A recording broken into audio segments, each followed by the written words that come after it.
ഇതിലുമേറെ പണ്ടു ഞങ്ങൾ പൊരുതി നിന്നതാ, വീണിടത്തു നിന്നെണീറ്റുയർത്തു വന്നതാ. ഇതിലുമേറെ പണ്ടു ഞങ്ങൾ പൊരുതി നിന്നതാ, വീണിടത്തു നിന്നെണീറ്റുയർത്തു വന്നതാ.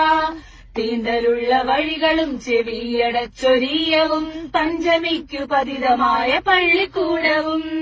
തീണ്ടലുള്ള വഴികളും ചെവിയടച്ചൊരിയവും പഞ്ചമിക്കു പതിതമായ പള്ളിക്കൂടവും. ഇതിലുമേറെ പണ്ടു ഞങ്ങൾ പൊരുതി നിന്നതാ, വീണിടത്തു നിന്നെണീറ്റുയർത്തു വന്നതാ. പ്രേക്ഷകർ ആമുഖമായി കണ്ടത് സമൂഹമാധ്യമങ്ങളിൽ ഇന്ന് വ്യാപകമായി പ്രചരിക്കുന്ന ഒരു വീഡിയോയാണ്. ഈ ദൃശ്യങ്ങളിൽ നമുക്ക് കാണുവാൻ കഴിയുന്നത് CPM വേണ്ടി ഒരു വാഹനത്തിനുള്ളിലിരുന്നു കൊണ്ട് പ്രതിരോധ ഗാനം ആലപിക്കുന്ന 4 യുവതികളെയാണ്. കോൺഗ്രസ് സൈബർ കേന്ദ്രങ്ങളാണ് ഇപ്പോൾ ഈ വീഡിയോ വ്യാപകമായി പ്രചരിപ്പിക്കുന്നത്. ലഹരി വ്യാപാരത്തിൻ്റെ പേരിൽ MDMA വ്യാപാരത്തിൻ്റെ പേരിൽ വടകരയിൽ നിന്ന് അറസ്റ്റിലായ അധ്യാപികമാരിൽ ചിലർ ഈ ദൃശ്യങ്ങളിലുണ്ട് എന്ന ഒരു അവകാശവാദത്തോടു കൂടിയാണ് കോൺഗ്രസ് സൈബർ കേന്ദ്രങ്ങളും കോൺഗ്രസ് പ്രൊഫൈലുകളും ഈ വീഡിയോ ഇപ്പോൾ പ്രചരിപ്പിക്കുന്നത്. ഈ വീഡിയോയിൽ ഈ അധ്യാപികമാർ ഉണ്ടോ എന്നത് ആധികാരികമായി ഈ ഘട്ടത്തിൽ പറയുവാൻ ഞങ്ങൾക്ക് സാധിക്കുകയില്ല. എന്നിരുന്നാലും കഴിഞ്ഞ 10 വർഷക്കാലം കേരളം ഭരിച്ച പിണറായി വിജയൻ ഭരണകൂടത്തിൻ്റെ കീഴിൽ ലഹരി വ്യാപാരികൾക്ക്, ലഹരി ഇടപാടുകാർക്ക്, ലഹരി ഉപയോഗിക്കുന്നവർക്ക് അവർ CPMകാരാണെങ്കിൽ ഏത് വിധത്തിലാണ് സംരക്ഷണം ലഭിച്ചത് എന്നുള്ളതിൻ്റെ തെളിവുകളും വിശദാംശങ്ങളും പ്രേക്ഷകരുമായി പങ്കുവെക്കാനായിട്ടാണ് ഈ വീഡിയോ ഇവിടെ അവതരിപ്പിക്കുന്നത്. വീഡിയോയുടെ വിശദാംശങ്ങളിലേക്ക് കടക്കുന്നതിന് മുന്നോടിയായി പ്രിയപ്പെട്ട പ്രേക്ഷകർ കേരള സ്പീക്സിൻ്റെ യൂട്യൂബ് ചാനൽ സബ്സ്ക്രൈബ് ചെയ്ത് ഞങ്ങൾക്കുള്ള പിന്തുണ ഇനിയും കലവറയില്ലാതെ തുടരണം എന്നുകൂടി അഭ്യർത്ഥിക്കുകയാണ്. ഇനി വിഷയത്തിലേക്ക് വരാം. വടകരയിൽ നിന്ന് ലഹരി വ്യാപാരത്തിൻ്റെ പേരിൽ, ലഹരി ഇടപാടുകളുടെ പേരിൽ, ലഹരി ഉപയോഗത്തിൻ്റെ പേരിൽ 3 അധ്യാപികമാരാണ് ഇതുവരെ അറസ്റ്റിലായിട്ടുള്ളത്. അവർ ജോലി ചെയ്തു വന്നിരുന്ന വിദ്യാഭ്യാസ സ്ഥാപനത്തിൻ്റെ പരിസരം പോലും ഇവർ ലഹരി വ്യാപാരത്തിന് മറയാക്കി എന്ന ആക്ഷേപവും ഉയർന്നു വരുന്നുണ്ട്. ഇവരിൽ ചിലർ ലഹരി വിരുദ്ധ പോരാളികളായി സമൂഹത്തിന് മുമ്പിൽ ഒരു വ്യാജ പ്രതിച്ഛായ സൃഷ്ടിച്ചുകൊണ്ടാണ് ഇത്തരത്തിൽ ലഹരി ഉപയോഗവും ലഹരി വ്യാപാരവും നടത്തി വന്നിരുന്നത് എന്നുള്ളതിൻ്റെ വിശദാംശങ്ങളും പുറത്തു വരുന്നുണ്ട്. എന്നാൽ ഇതിനേക്കാളേറെ ഞെട്ടിക്കുന്ന കാര്യമെന്ന് പറയുന്നത് ഇവർക്ക് ഇത്തരത്തിൽ അധ്യാപകരായി ജോലി നേടിക്കൊടുത്തത് CPMൻ്റെ ഉന്നത നേതാക്കളാണ് എന്നുള്ള വസ്തുതയാണ്. ഇവർക്ക് ജോലി നേടിക്കൊടുത്തു എന്ന് മാത്രമല്ല, ഇവർക്ക് സ്ഥിരമായി തുടർ നിയമനം നേടിക്കൊടുക്കുവാനും ക്രമവിരുദ്ധമായി ഇവരെ ഒരേ സ്ഥലത്ത് തന്നെ ദീർഘകാലം ജോലിയിൽ തുടരുവാനും അനുവദിച്ചതിന് പിന്നിലും CPMൻ്റെ കൃത്യമായ സ്വാധീനമുണ്ടായിരുന്നു. നേതാക്കളുടെ ശുപാർശയുടെ ആനുകൂല്യം മാത്രമല്ല ഇവരും CPMും തമ്മിലുള്ള ബന്ധം എന്നതുകൂടി നമ്മൾ മനസ്സിലാക്കേണ്ടതുണ്ട്. CPM അനുകൂല അധ്യാപക സംഘടനയായിട്ടുള്ള KRTA പ്രധാനപ്പെട്ട ഭാരവാഹികളായിരുന്നു അറസ്റ്റിലായിട്ടുള്ള ഈ 2 അധ്യാപകർ. KRTA പേരാമ്പ്ര യൂണിറ്റിൻ്റെ കൺവീനർ, ജോയിൻറ്റ് കൺവീനർ സ്ഥാനങ്ങൾ അലങ്കരിച്ചവരാണ് ഇപ്പോൾ ലഹരി വ്യാപാരത്തിൻ്റെ പേരിൽ, ലഹരി ഉപയോഗത്തിൻ്റെ പേരിൽ ജയിലറയ്ക്കുള്ളിൽ അടയ്ക്കപ്പെട്ടിരിക്കുന്ന അധ്യാപികമാർ. രമേശ് ചെന്നിത്തല എന്ന ആഭ്യന്തരമന്ത്രിയും UDFൻ്റെ സർക്കാരും ആർജവത്തോടുകൂടി ഓപ്പറേഷൻ തൂഫാനുമായി കളത്തിലിറങ്ങി കാര്യങ്ങൾ ഇത്തരത്തിൽ വരുതിയിലാക്കുവാൻ ശ്രമിച്ചില്ലായിരുന്നുവെങ്കിൽ അധ്യാപികമാർ എന്ന ആ ഒരു മുഖംമൂടി അണിഞ്ഞുകൊണ്ട് ഇവർ ഒരുപക്ഷെ വിദ്യാർത്ഥികൾക്ക് പോലും ലഹരി വിൽപ്പന നടത്താവുന്ന സാഹചര്യത്തിലേക്കാണ് കേരളം ഇപ്പോൾ എത്തി നിൽക്കുന്നത് എന്ന ഞെട്ടിക്കുന്ന യാഥാർത്ഥ്യം നാം ഓരോരുത്തരും തിരിച്ചറിയേണ്ടതാണ്. ഇതിനെല്ലാം വഴിവെച്ചത് ഇത്തരക്കാർക്ക് സർക്കാർ ഖജനാവിൽ നിന്ന് ശമ്പളം കിട്ടുന്ന സൗകര്യങ്ങൾ ചെയ്തു കൊടുത്തുകൊണ്ട് ഒത്താശ ചെയ്തത് പിണറായി വിജയൻ്റെയും CPMൻ്റെയും ഭരണകൂടമാണ് എന്നുള്ളിടത്താണ് ഈ ഭരണം, അല്ലെങ്കിൽ കഴിഞ്ഞ കാലത്തെ ഭരണം കേരളത്തെ എത്രമാത്രം വലിയ ദുർഗതിയിലേക്കാണ് എത്തിച്ചത് എന്ന് നമ്മൾ തിരിച്ചറിയേണ്ടത്. ഇനി മറ്റൊരു വിഷയത്തിലേക്ക് വന്നാൽ SFIയുടെയും DYFIയുടെയും അടക്കമുള്ള CPMൻ്റെ പോഷക സംഘടനകളായിട്ടുള്ള യുവജന സംഘടനകളിലും വിദ്യാർത്ഥി സംഘടനകളിലും പ്രവർത്തിക്കുന്ന നിരവധി നേതാക്കളും പ്രവർത്തകരും ആൺ പെൺ ഭേദമില്ലാതെ ലഹരിക്ക് അടിമയായിട്ടുള്ളവരാണെന്നും ലഹരി വ്യാപാരങ്ങളിൽ സജീവ പങ്കാളികളാണ് എന്നുമുള്ളതിനുള്ള നിരവധി തെളിവുകൾ കഴിഞ്ഞ കാലങ്ങളിൽ തന്നെ പല സംഭവങ്ങളിലൂടെയും നമ്മുടെ മുമ്പിലേക്ക് എത്തിയിട്ടുണ്ട്. എന്നാൽ ഇത്തരം കേസുകളിൽ ആളുകൾ, പ്രവർത്തകർ, നേതാക്കൾ പിടിക്കപ്പെടുമ്പോൾ അത് ഒറ്റപ്പെട്ട സംഭവമാണ് എന്ന് പറഞ്ഞ് ക്യാപ്സൂൾ ഇറക്കി ന്യായീകരിക്കുവാൻ മാത്രമേ CPMും പിണറായി വിജയനും പിണറായിക്ക് ഒത്താശ ചെയ്യുന്ന സ്തുതിപാഠകരും ശ്രമിച്ചിട്ടുള്ളൂ. അതുകൊണ്ട് തന്നെയാണ് പാർട്ടി ഒരു ക്രിമിനൽ സംഘമായി മാറിയതെന്നും അതുകൊണ്ട് തന്നെയാണ് കേരളം ഈ ഭരണകൂടത്തെയും ഈ പാർട്ടിയെയും തെരഞ്ഞെടുപ്പിൽ ചവിട്ടി പുറത്താക്കിയതെന്നും തിരിച്ചറിയുവാനുള്ള ബോധോദയം ഇതുവരെ CPMൻ്റെ കേന്ദ്ര സംസ്ഥാന നേതൃത്വങ്ങൾക്ക് ഉണ്ടായിട്ടില്ല എന്നതും വസ്തുതയാണ്.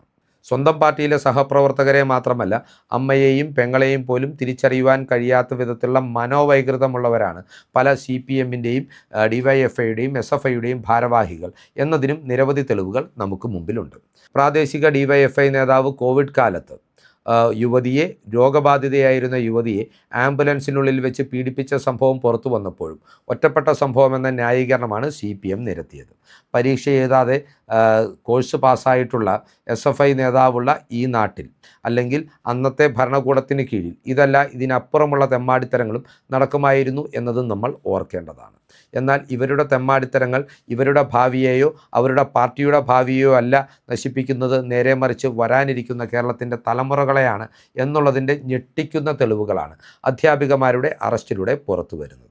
ഇവിടെ ഈ അന്വേഷണം സത്യസന്ധമായി മുൻപോട്ട് പോയാൽ തീർച്ചയായും ഇവരെ സഹായിച്ചിട്ടുള്ള പാർട്ടി നേതാക്കളിലേക്കും എത്തിച്ചേരും എന്ന കാര്യത്തിലും തർക്കമില്ല.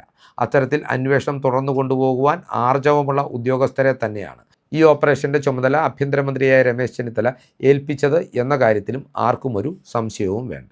എന്നാൽ CPM എന്ന രാഷ്ട്രീയ പ്രസ്ഥാനം പതിവ് ശൈലിയിൽ തങ്ങളുടെ നേതാക്കളെ വേട്ടയാടുവാൻ ഭരണകൂടവും പോലീസും ശ്രമിക്കുന്നു എന്ന ന്യായീകരണം നിരത്തി ഇത്തരം ലഹരി വ്യാപാരികൾക്ക് വേണ്ടി തെരുവിലിറങ്ങുന്ന ദിവസവും വിദൂരമല്ല എന്നുകൂടി ഈ ഘട്ടത്തിൽ പ്രവചിക്കുവാൻ ആഗ്രഹിക്കുകയാണ്.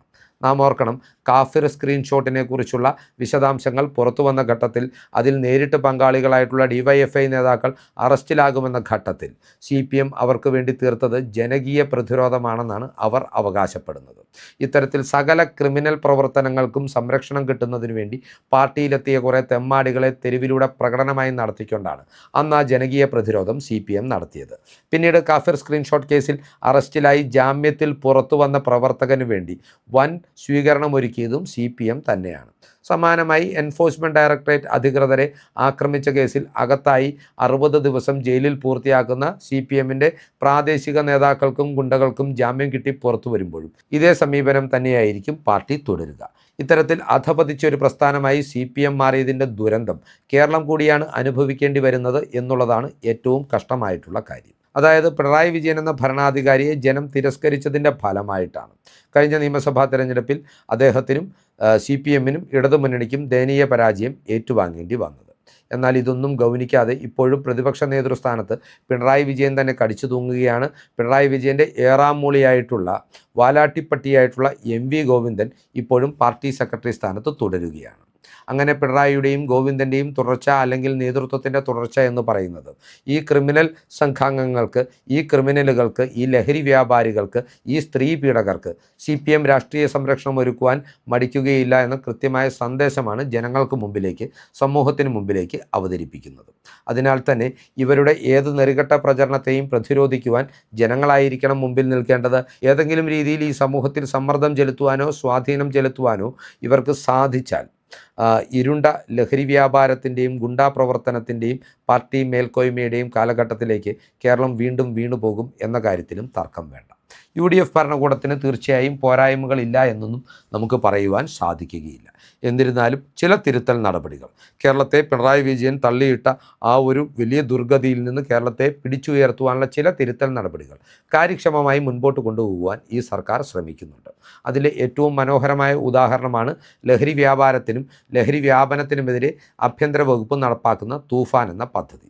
ഈ തൂഫാൻ എന്ന പദ്ധതി ഇതേ നിലയിൽ മുമ്പോട്ട് പോകുവാതിരിക്കുവാൻ CPMൻ്റെ ഭാഗത്ത് നിന്ന് ഏത് നിലയിലുള്ള നീക്കങ്ങളും ഉണ്ടാകുമെന്ന കാര്യത്തിൽ തർക്കം വേണ്ട. കാരണം ഓരോ ദിവസം മുന്നോട്ട് പോകുമ്പോഴും CPMുമായി കൃത്യമായി ബന്ധമുള്ള ലഹരി വ്യാപാരികളും ഈ കേസുമായി ബന്ധപ്പെട്ട്, ഇത്തരം സംഭവങ്ങളുമായി ബന്ധപ്പെട്ട്, ഈ ഓപ്പറേഷനുമായി ബന്ധപ്പെട്ട് ജയിലിനുള്ളിൽ ആകുന്നുണ്ട്.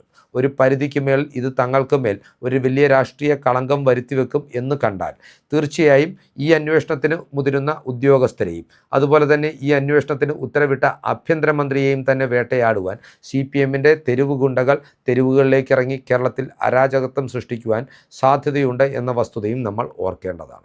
അതിനാൽ തന്നെ പ്രബുദ്ധതയുള്ള ഓരോ മലയാളിയും മുന്നിൽ നിന്നുകൊണ്ട് രാഷ്ട്രീയത്തിനപ്പുറം ഇവരെ പ്രതിരോധിച്ചെങ്കിൽ മാത്രമേ കേരളം എന്ന സംസ്ഥാനം രക്ഷപ്പെടുകയുള്ളൂ. CPM എന്ന പാർട്ടിയുടെ രക്ഷ ആഗ്രഹിക്കുന്നവർക്ക് അങ്ങനെ ഒരു സാഹചര്യത്തിലേക്ക് പാർട്ടിയെ എത്തിക്കുവാൻ കഴിയുകയുള്ളൂ.